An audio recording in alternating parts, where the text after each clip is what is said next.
Jadi beliau siap dicaci maki, beliau siap dijelek-jelekkan, yang penting negara selamat. Itu yang dilakukan oleh Bapak Presiden Prabowo.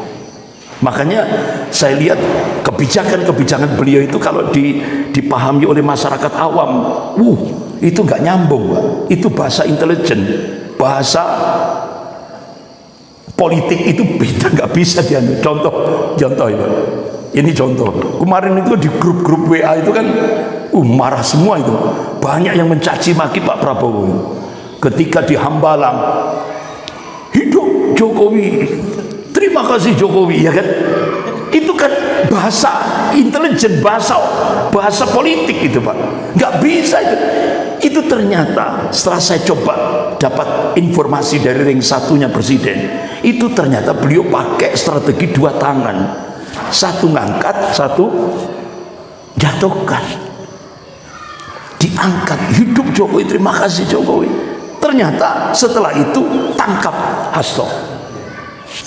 Ya, begitu tangkap Hasto, akhirnya apa? Nyanyi Mr. Mulyono harus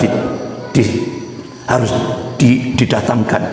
Tidak hanya itu, Tom Lembong, termasuk Tom Lembong, Mr. Mulyono harus didatangkan ke sidang pengadilan. Termasuk Bu siapa itu yang Pertamina direksinya ini. Saya diperintah oleh Mr. Nah, itu loh Pak, dua strategi, dua tangan, satu diangkat, satu di bawah. Kemarin juga begitu. Kenapa Ustaz? Pak Prabowo kan kok ngumpulkan 8 naga, bukan 9 naga ya, 8 naga. Kan podo ae Ustaz. Iki kadang-kadang tidak paham gitu. Jadi tujuan beliau itu ngunci, Pak, ngunci 9 naga ini. Beliau sudah ketika membangun negara ini, beliau lebih concern pada pengusaha-pengusaha muslim, Haji Isam, Khairul Tanjung. Itu ini rakyat ini tidak paham, masyarakat ini tidak paham. Itu strategi, Pak. Makanya beliau ini sedang bersih-bersih dari pinggir dulu, nggak bisa ke hulu, hilir dulu baru hulu. Kepinginnya itu rakyat itu tangkap, ya kan? Adili, bila perlu digantung, ya kan? Itu kan emosi instan gitu, Pak. Kadang-kadang ya itu tadi, masyarakat kita tidak paham. Itu strategi, Pak. Makanya Pak Prabowo mengatakan, saya siap dicaci maki, saya siap dijelek-jelekkan, yang penting negara selamat. Masya Allah.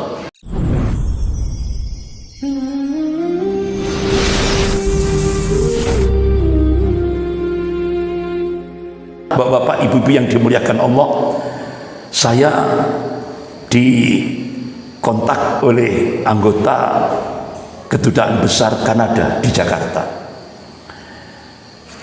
Beliau ingin istilahnya sharing. Akhirnya saya beri kesepakatan hari Jumat. Di mana? Karena dia menentukan jam 10, akhirnya saya sampaikan, saya bisa jam 10, tapi pertemuannya ada di Balai Kota Batu.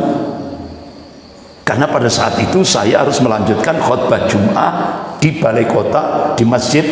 Waktu itu wali kotanya masih Pak Edi Rumpoko. Nah, itu. Jadi saya ditugaskan khutbah Jumat di masjid Brigjen Sugiono itu, ya kan, masjidnya Pemkot Batu. Alhamdulillah, saya akhirnya difasilitasi oleh Balai Kota Batu. Nah, waktu itu staf dari Kedutaan Kanada ini tadi mengatakan, Ustaz, ada penerjemah waktu itu.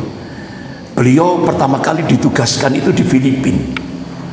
Di Filipina itu kan mayoritas Katolik.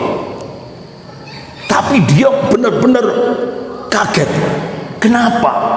Filipina ini mayoritas Katolik, tapi nasib umat Islam tragis, Pak. Umat Islam itu terus diburu, sampai akhirnya umat Islam terpinggir ke wilayah Mindanao, Filipina Selatan. Jadi beliau itu benar-benar kaget. Kenapa? Padahal motonya Katolik itu kan kasih demi kasih Tuhan, ya kan, damai. Tapi kenapa dalam realitas kehidupan dia benar-benar menjadikan umat Islam itu musuh gitu. Dari situlah dia ambil satu poin. Kemudian dia ditugaskan oleh negara Kanada ke Thailand. Di Thailand itu kan mayoritas Buddha. Dia kaget juga, loh kenapa umat Islam di Thailand Selatan, di kawasan Patani itu dihabisi, itu di Thailand. Akhirnya beliau kan, padahal Buddha itu kan juga, ya kan, kasih juga, damai. Akhirnya dia dipindah ke Myanmar. Ini lebih dahsyat lagi, Pak. Ketika di Myanmar dia melihat fakta empiris, itu umat Islam diberi dua opsi, mati di laut atau mati di darat. Tidak ada pilihan lain. Akhirnya mayoritas umat Islam Rohingya yang ada di Myanmar pilih mati di laut, Pak. Makanya Bapak, Ibu, coba banyak umat Islam Rohingya itu sampai untuk mempertahankan hidup di laut itu minum air kencingnya sendiri, Pak, untuk mempertahankan hidup di lautan.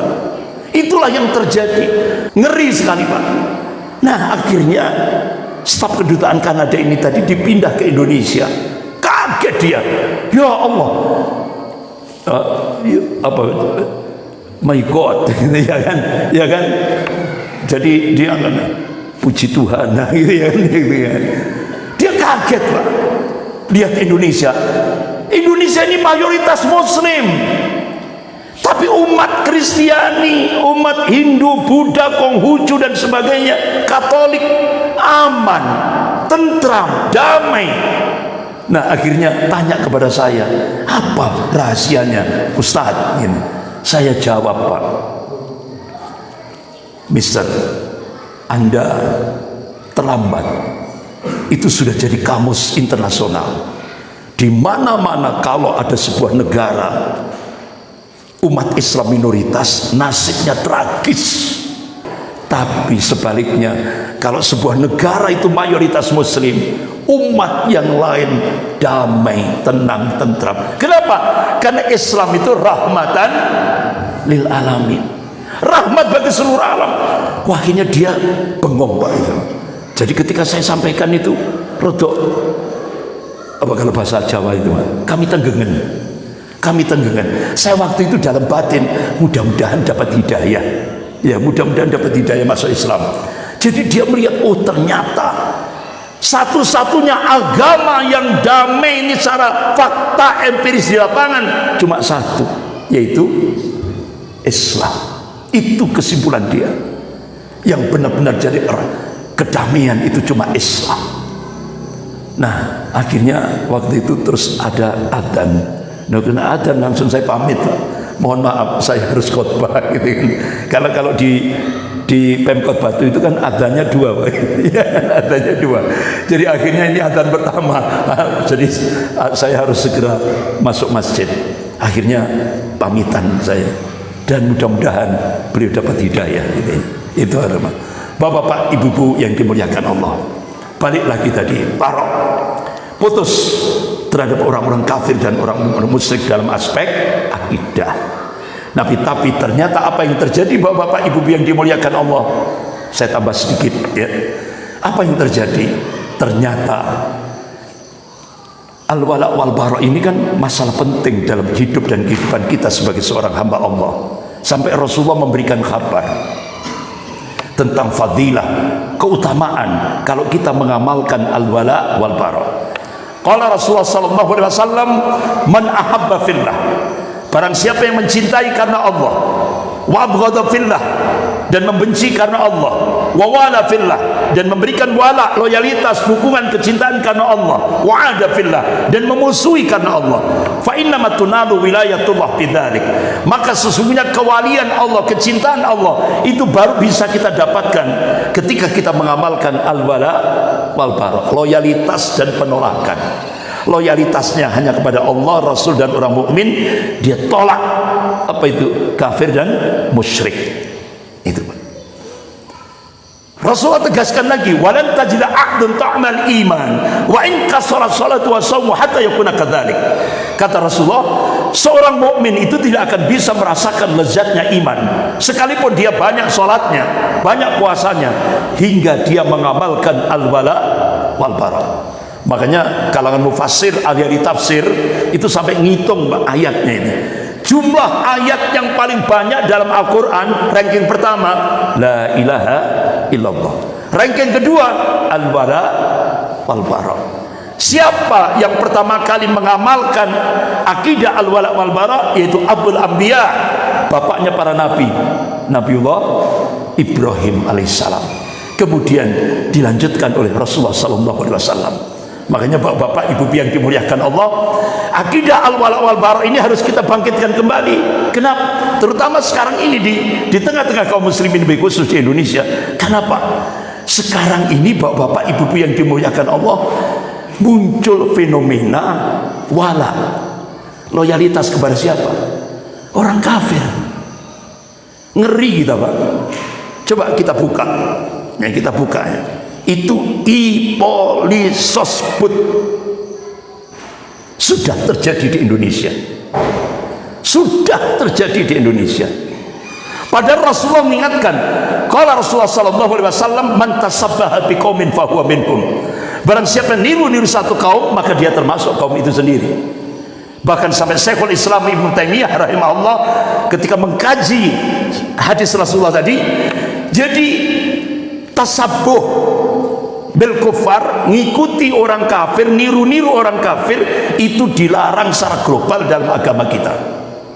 Tapi ternyata apa yang terjadi di Indonesia sekarang, tidak hanya tasabbuh bil kufar, tidak hanya niru-niru, sekarang sudah sampai ittibaul kufar, ngikuti orang kafir.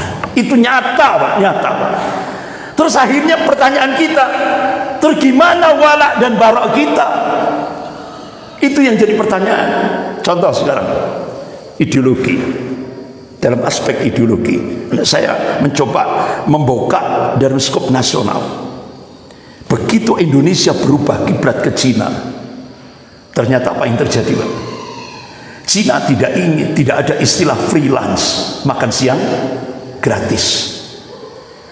Cina ketika memberikan bantuan hutang tahap pertama 647 triliun, otomatis ada dua syarat yang harus dipenuhi oleh Indonesia, dan itu disampaikan oleh Wakil Perdana Menteri Cina Liu Yangdong hari Rabu 27 Mei 2015 di Auditorium FISIP Universitas Indonesia. Apa syarat yang pertama? Konsekuensi Indonesia mendapatkan hutang dari Cina 647 triliun tahap pertama itu termaktub dalam sebuah nota rahasia, nota diplomatik rahasia yang dibongkar oleh Snowden. Snowden itu pakar intelijen dunia. Isinya apa? Pemerintah Cina, artinya Partai Komunis Cina, ingin menjadikan Indonesia menjadi negara sekuler, dan itu wajib, Pak. Dalam 10 tahun harus sudah goal itu. Sehingga akhirnya benar-benar akhirnya Indonesia sami'na wa ata'na, kami dengar, kami taat. Bulan Juli 2016 akhirnya Ketua Dewan Pembinaan Ideologi Pancasila menegaskan agama musuh negara, agama musuh terbesar Pancasila. Kenapa? Kenapa ini bisa terjadi? Karena Indonesia berubah kiblat ke Cina, agama jadi musuh. Dilanjutkan Menteri Pendidikan dan Kebudayaan Pak Nadiem Makarim, ini 10 tahun yang lalu, ya kan? Bulan Juli 2016 beliau launching roadmap 2020-2035, sudah tidak ada lagi agama. Bahkan deputy unit pekerja presiden itu mengumpulkan pemuda-pemuda se-Indonesia di Hotel Arya Duta Jakarta. Sekarang di Indonesia boleh menerima ideologi ateis dan murtad pun boleh. Astagfirullah. Bahkan sampai bapak-bapak, ibu yang dimuliakan Allah, pimpinan pusat Muhammadiyah, pimpinan pusat Majelis Ulama Indonesia Pusat Tabayun, cross check pada Mendikbud, apakah 15 tahun ke depan generasi Indonesia akan dijadikan generasi komunis? Tidak Tidak ada jawaban. Selang berapa saat muncul peraturan pemerintah tentang standar pendidikan nasional. Apa itu? Tidak ada lagi mata pelajaran Pancasila, dihapus. Tidak ada lagi mata pelajaran bahasa Indonesia, dihapus. Akhirnya muncul G2G, government to government. Indonesia tanda tangan di Cina. Apa? 8 poin kesepakatan. Poin yang ke-7, generasi Indonesia ke depan wajib berbahasa Cina. Itu loh Pak. Tapi nggak usah saya anu lagi, tambah sumpah nanti. Tapi kan sudah, wa makarullah wallahu khairul makirin. Mereka membuat makar, tapi Allah balas makar mereka, dan Allah sebaik-baik membuat makar. Alhamdulillah Pak. Selamat Pak. Itu kalau saya buka Pak, bahkan sampai Jenderal Sutomo, mantan Kabais, itu rinci sekali Pak. Selama 10 tahun itu beliau rinci sekali. Saya cukup kaget, bahkan skenario Cina itu sampai tidak hanya 2024, sampai 2029. Ternyata tinggal 1 langkah lagi, tahap ke-9. Indonesia akan menjadi koloni Cina tanpa perang. Makanya jangan kaget, pakar intelijen dunia Peter Whalen dan August Cole melakukan riset di Indonesia. Apa hasilnya? Dipublish di media. Apa? Diprediksi 2030, tahun 2030 sudah tidak ada lagi Indonesia, yang ada adalah Indo-Cina. Tapi alhamdulillah Pak, kita bersyukur terjadilah tidak jadi 3 periode, langsung transisi diganti Pak Prabowo. Alhamdulillah. Saya dipanggil ring satunya Presiden Prabowo. Alhamdulillah, beliau ternyata melakukan operasi intelijen Sandi Yuda. Jadi beliau siap dicaci maki, beliau siap dijelek-jelekkan, yang penting negara selamat. Itu yang dilakukan oleh Bapak Presiden Prabowo. Makanya saya lihat kebijakan-kebijakan beliau itu kalau dipahami oleh masyarakat awam, itu nggak nyambung Pak. Itu bahasa intelijen, bahasa politik itu beda, nggak bisa dia. Contoh itu. Ini contoh. Kemarin itu di grup-grup WA itu kan marah semua itu. Banyak yang mencaci maki Pak Prabowo. Ketika di Hambalang, hidup Jokowi, terima kasih Jokowi, ya kan? Itu kan bahasa intelijen, bahasa politik itu Pak. Nggak bisa itu. Itu ternyata setelah saya coba dapat informasi dari ring satunya Presiden, itu ternyata beliau pakai strategi 2 tangan. 1 ngangkat, 1 jatuhkan. Diangkat, hidup Jokowi, terima kasih Jokowi. Ternyata setelah itu tangkap Hasto. Ya, begitu tangkap Hasto, akhirnya apa? Nyanyi Mr. Mulyono harus didatangkan. Tidak hanya itu, Tom Lembong, termasuk Tom Lembong, Mr. Mulyono harus didatangkan ke sidang pengadilan. Termasuk Bu siapa itu yang Pertamina, direksinya. Saya diperintah oleh Mr. Nah, itu loh Pak, 2 strategi 2 tangan, 1 diangkat, 1 di bawah. Kemarin juga begitu. Kenapa Ustaz? Pak Prabowo kok ngumpulkan 8 naga, bukan 9 naga, 8 naga. Kan podo ae Ustaz. Iki kadang-kadang enggak paham gitu. Jadi tujuan beliau itu ngunci Pak, ngunci 8-9 naga ini. Beliau sudah ketika membangun negara ini, beliau lebih concern pada pengusaha-pengusaha muslim, Haji Isam, Khairul Tanjung. Itu ini rakyat ini tidak paham, masyarakat ini tidak paham. Itu strategi Pak. Makanya beliau ini sedang bersih-bersih dari pinggir dulu, nggak bisa ke hulu, hilir dulu baru hulu. Kepinginnya itu rakyat itu undang tangkap, ya kan? Adili, bila perlu digantung, ya kan?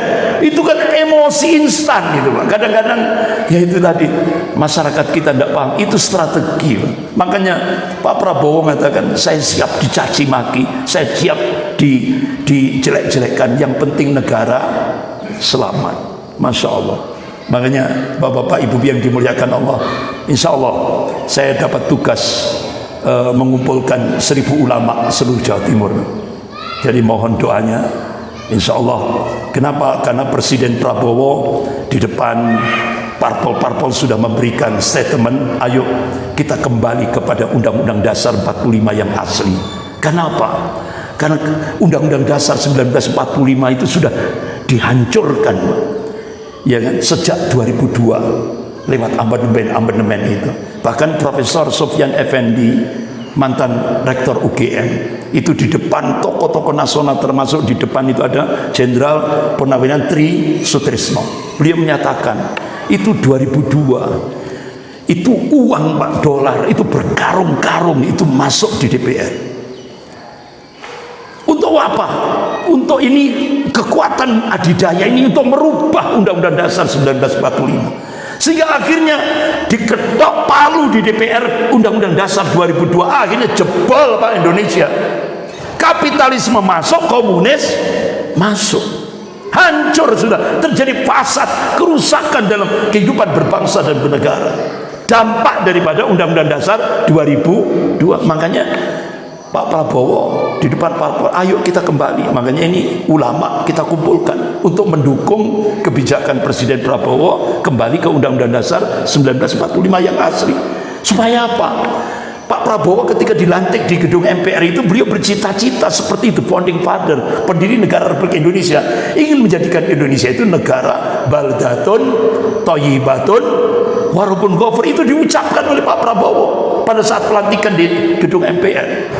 Makanya ini ulama kita kumpulkan untuk membackup. Bahkan Pak Prabowo sudah di depan parpol sudah menyampaikan, nanti pemilihan gubernur, bupati, wali kota tidak lagi lewat pemilu, cukup lewat musyawarah untuk mencapai mufakat, itu lewat DPRD provinsi, DPRD kota dan kabupaten. Kenapa? Beliau sudah mengatakan kapitalisme merusak Indonesia, demokrasi liberal juga merusak Indonesia. Kembali pada jati diri bangsa Indonesia itu apa? Musyawarah untuk mencapai mufakat, itu sudah jati diri bangsa Indonesia. Makanya rusaknya kita itu karena ini tadi, Pak. Makanya pakar-pakar hukum tata negara itu dianggap sejak Undang-Undang Dasar 2002 itu kita itu sudah murtad katanya. Itu kalau bahasa agama itu sudah murtad, Pak, dari apa yang sudah ditetapkan oleh the founding father, pendiri negara Republik Indonesia ini.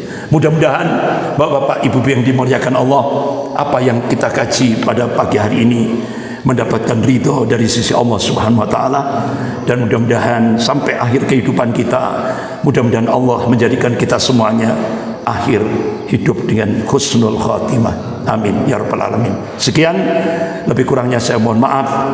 Yang sebesar-besarnya kita akhiri dengan doa kafarat majelis.